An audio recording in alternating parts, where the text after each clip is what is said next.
तो hello there everyone, एक बार फिर से स्वागत है आपका हमारे चैनल द DRX फैमिली पे। आज की इस वीडियो में हम लोग बात करने वाले हैं एपिलेप्सी के बारे में। ये क्या होता है, इसके कितने टाइप्स होते हैं, इसका सिम्टम क्या है, कॉम्प्लिकेशन क्या है, कैसे ये बीमारी आती है, इन सब चीज़ों के बारे में आज हम लोग बात करते हैं। तो चलिए वीडियो को ख़त्म करते हैं।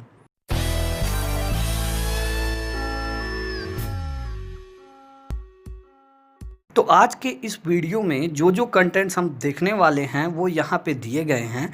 इससे पहले कि मैं वीडियो को स्टार्ट करूँ, मैं आपसे कहना चाहूँगा कि अगर आप एक डॉक्टर हैं, अगर आप एक नर्स हैं, अगर आप एक फार्मासिस्ट हैं, या आप हमारे इंडिया की जागरूक जनता हैं जो 4 दवाओं के बारे में और 4 बीमारियों के बारे में 4 लोगों को समझाना चाहते हैं, तो ये चैनल आपके लिए बहुत इंपॉर्टेंट है। इसे तुरंत सब्सक्राइब कीजिए और बेल आइकन जरूर दबाइएगा ताकि हर लेटेस्ट अपडेट आप तक पहुँचता रहे।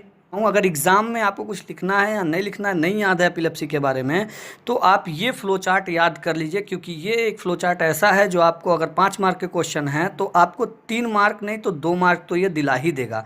यहाँ पे देख सकते हैं आप, लिखा है एपिलेप्सी।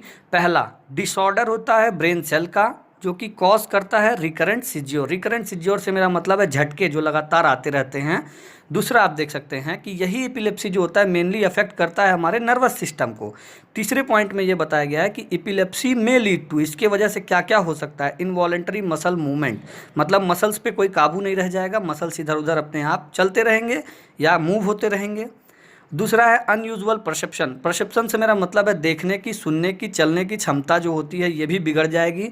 और डिस्टर्ब लेवल ऑफ कॉन्शियसनेस, जो आदमी सचेत रहता है, मतलब जो होश में रहता है, वो अपना होश खो बैठेगा कुछ पल के लिए। ये सब चीज़ें एपिलेप्सी की वजह से हो सकती हैं। अब हम बात करते हैं टाइप्स ऑफ एपिलेप्सी। एपिलेप्सी की टाइप की बात करते हैं तो GPS-FM, इसका एक शॉर्ट फॉर्म है, इसको आपको एग्जाम में नहीं लिखना है।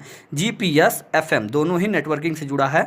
G for generalized seizure, P for partial seizure, S for status epilepticus, F for febrile seizure and M for myoclonic seizure। अब हम बात करते हैं एपिलेप्सी के इटियोलॉजी की, कि कैसे ये एपिलेप्सी हो सकता है। ठीक है, जेनेटिक इन्फ्लुएंस के कारण माँ बाप से भी आदमी को मिल सकता है ये एपिलेप्सी गिफ्ट के तौर पे। हेड ट्रॉमा, सर में बहुत तेज चोट लग जाए, उस केस से वजह से भी एपिलेप्सी हो सकता है। ब्रेन कंडीशन, ब्रेन में कुछ प्रॉब्लम आ गई उसके वजह से भी।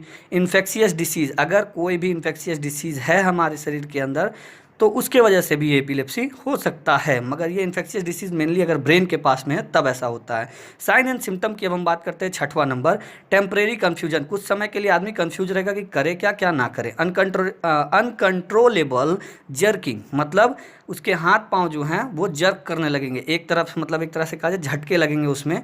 लॉस ऑफ कॉन्शियसनेस, मतलब आदमी जो है सचेत नहीं रहेगा, वो जो कहा जाता है मूर्छित, या कहा जाए उसी को कि जिसके पास में सोचने समझने की क्षमता के साथ साथ वो बेहोश रहेगा। और अवेयरनेस भी वही मतलब बता रहा है। और साइकिक सिम्टम, मतलब वो पागलों जैसी हरकत करने लगेगा एक पर्सन जिसको एपिलेप्सी हुआ है। डिपेंडिंग अपॉन द टाइप, कौन से टाइप की एपिलेप्सी है, साइन एंड सिम्टम वेरी कर सकते हैं। ठीक, तो देखिए बेसिकली मैंने आपको 2 चीज़ें बताई हैं। सबसे पहले तो आप पहले यहाँ पे आ जाइए, पहला पॉइंट देखिए क्या लिखा है, डिसऑर्डर होता है ब्रेन सेल का जिसके वजह से रिकरेंट सीजियोर होता है, कॉजिंग रिकरेंट सीजियोर, बार बार झटके आते रहते हैं। और दूसरा है मेनली अफेक्ट करता है नर्वस सिस्टम को। अब इसी चीज़ को शब्द में पढ़ते हैं हम लोग कि शब्द में इसको क्या कहा जाएगा।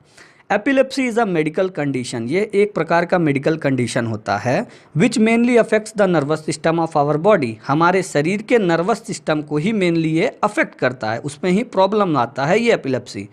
Generally its symptom occur whenever any disorder occur in the brain cell. आमतौर पे अगर देखा जाए तो जब हमारे ब्रेन सेल में कोई दिक्कत आती है तभी इस एपिलेप्सी के सिम्टम देखने को मिलते हैं। ठीक है, अब ये ब्रेन सेल में दिक्कत कैसे आ सकता है, जेनेटिक इन्फ्लुएंस हो सकता है, घर वालों के द्वारा किसी आपके जीन में जो है एपिलेप्सी की बीमारी हो, ठीक है, उसकी वजह से भी ब्रेन सेल में डिसऑर्डर आ सकता है।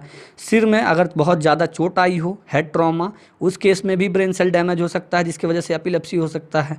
इन्फेक्शियस डिसीज़, मेनिंजाइटिस, ठीक है, इन्फेक्शियस डिसीज़ एक तरह का होता है मेनिंजाइटिस जो कि हमारे दिमाग में होता है, एक इन्फेक्शियस डिसीज़ है जिसकी वजह से भी ब्रेन सेल डैमेज होता है और उस वजह से भी एपिलेप्सी के सिम्टम देखने को मिल सकते हैं। तो एक तरह से सिंपल आप सीधा समझिए कि किसी भी कारणवश अगर हमारे ब्रेन सेल में कोई डिसऑर्डर आता है तो उसके वजह से एपिलेप्सी होने के चांसेस हैं और जिसके वजह से उसके सिम्टम देखने को मिलेंगे।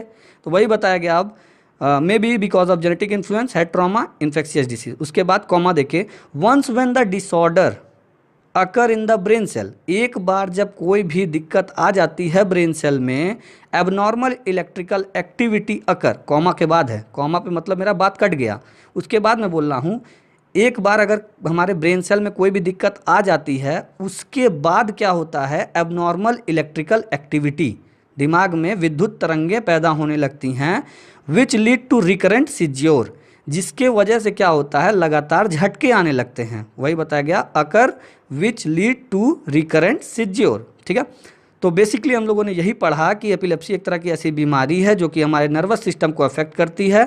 दूसरी बात, ये जो हमारे ब्रेन सेल्स होते हैं जब डैमेज हो जाते हैं तो उसके वजह से एपिलेप्सी देखने को मिल सकता है। ये जो ब्रेन सेल हैं ये डैमेज हो सकते हैं जेनेटिक इन्फ्लुएंस की वजह से, हेड ट्रॉमा की वजह से, इन्फेक्शियस डिसीज की वजह से, और किसी भी कारणवश अगर हमारे ब्रेन सेल डैमेज हुए तो उसके वजह से हमारे दिमाग के अंदर एबनॉर्मल इलेक्ट्रिकल एक्टिविटी देखने को मिलती है, जिसकी वजह से रिकरेंट सीज्योर मतलब लगातार झटके लगने लगते हैं पूरे शरीर में।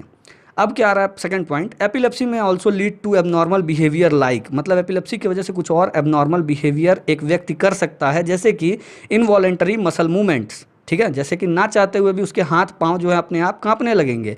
अनयूजुअल परसेप्शन, सुनने की, चलने की या बोलने की क्षमता उसकी गायब हो जाएगी, या देखने की भी क्षमता उसकी गायब हो जाएगी।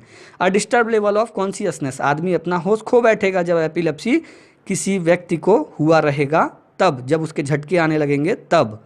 ठीक है, तो अब आगे चलते हैं। टाइप ऑफ एपिलेप्सी, एपिलेप्सी कितने टाइप के होते हैं मैंने आपको पहले ही शॉर्ट फॉर्म में बताया था, जीपीएस एफएम, ये एक आपको एग्जाम में नहीं लिखना है, बस आपको याद करने के लिए मैंने बताया।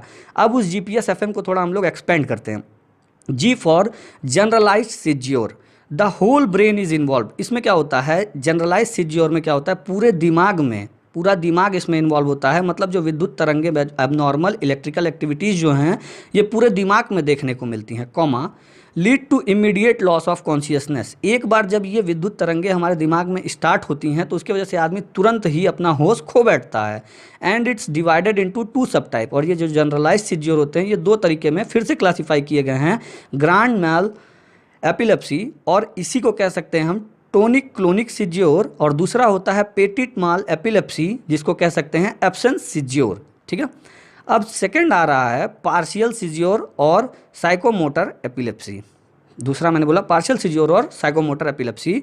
इन this the cortical discharge begin locally and remain localized, मतलब इसमें क्या होता है, जो विद्युत तरंगे निकल भी रही हैं तो वो जिस जगह से निकल रही हैं उसी जगह पे सीमित रह जाती हैं, वो पूरे दिमाग में नहीं जाती हैं। जबकि जनरलाइज सीज्योर में किसी भी एक जगह से विद्युत तरंग निकलेगा, एबनॉर्मल मतलब जिसके अंदर कुछ दिक्कत हो, ऐसा विद्युत तरंग जिसके अंदर कोई दिक्कत हो वो पूरे दिमाग में फैल जाएगा, वो होता है जनरलाइज। और पार्शियल में क्या होता है, जिस जगह से वो विद्युत तरंग पैदा हो रहा है वो उतने ही दूर में रह जाएगा, depending upon the region being affected, कौन से दिमाग के कौन से हिस्से में वो विद्युत तरंग पैदा हुआ। सिम्टम में वेरी, सिम्टम उसी प्रकार से बदलते हुए दिखेंगे। Symptom might be as following, मगर अगर देखा जाए तो कौन कौन से सिम्टम हो सकते हैं, जो सिम्टम हमें देखने को आमतौर पे मिल सकते हैं वो यही हैं, इनवॉलेंटरी मसल कॉन्ट्रैक्शन, मतलब मसल्स का कॉन्ट्रैक्शन होने लगेगा। एबनॉर्मल सेंसरी एक्सपीरियंसेस, मतलब आंख से देख नहीं पाएंगे, कान से सुन नहीं पाएंगे, मुंह से बोल नहीं पाएंगे। ऑटोनॉमिक डिस्चार्ज और effect on mood and behaviour, जिसके वजह से, और साथ ही साथ एक और सिम्टम देखने को मिलेगा कि आदमी का मूड और बिहेवियर दोनों ही चेंज हो जाएगा। तो अभी को मैंने आपसे बताया था सबसे पहले ही कि एपिलेप्सी 5 तरह का होता है, जिसमें से 2 मैंने आपको पहले बताया, generalize seizure and partial seizure. फिर आ रहा है थर्ड नंबर पे स्टेटस एपिलेप्टिकस। ठीक है, एपिलेप्टिकस, इसमें क्या बताया जा रहा है, this type of seizure is characterized by repeatedly occurring seizure and there is no recovery in between the seizures, मतलब ये एक तरह का ऐसा एपिलेप्सी है या एक तरह से ऐसा झटका है जिसका पहचान होता है लगातार निरंतर आने वाले झटकों से। ठीक है, लगातार आदमी के शरीर में झटके लगने लगते हैं और उन झटकों को हम सही नहीं कर सकते हैं तुरंत से।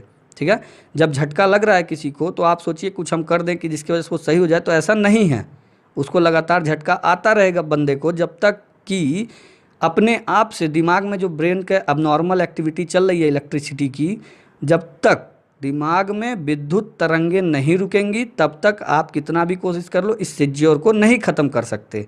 इसी को कहते हैं स्टेटस एपिलेप्टिकस।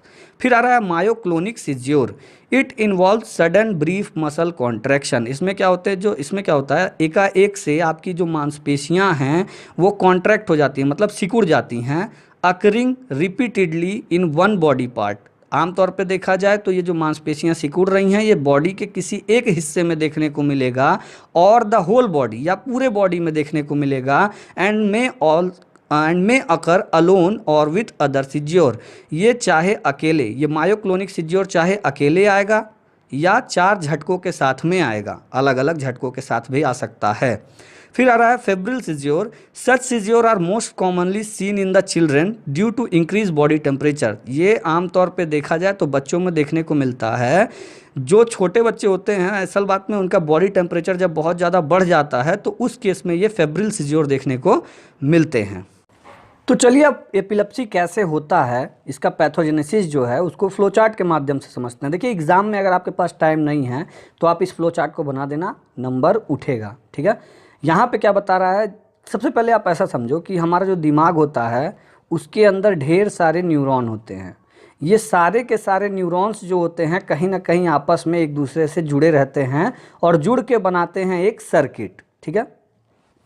अब उस सर्किट में जब कोई न्यूरॉन स्टिमुलेट होता है, अब ये न्यूरॉन स्टिमुलेट कब होता है, तब जब कोई जेनेटिक इन्फ्लुएंस हो, हेड ट्रॉमा, सर पे चोट आया हो, ब्रेन का कंडीशन खराब हो गया हो, इन्फेक्शियस डिसीज जैसे कि वायरल एंसेफेलाइटिस, एड्स, मेनिंजाइटिस, ये कुछ तरह की ऐसी बीमारियां हैं जो कि स्टिमुलेट कराती हैं न्यूरॉन को। तो यहाँ पे लिखा है once when the neuron in the circuit is stimulated, एक बार जब किसी सर्किट में जो न्यूरॉन है वो स्टिमुलेट हो रहा है, then it starts transmitting wave of excitation, तब वो वेव ऑफ एक्साइटेशन को ट्रांसमिट करना स्टार्ट करता है। मतलब उससे जुड़े हुए सभी न्यूरॉन्स के पास में वो वेव ऑफ एक्साइटेशन भेजने लगता है।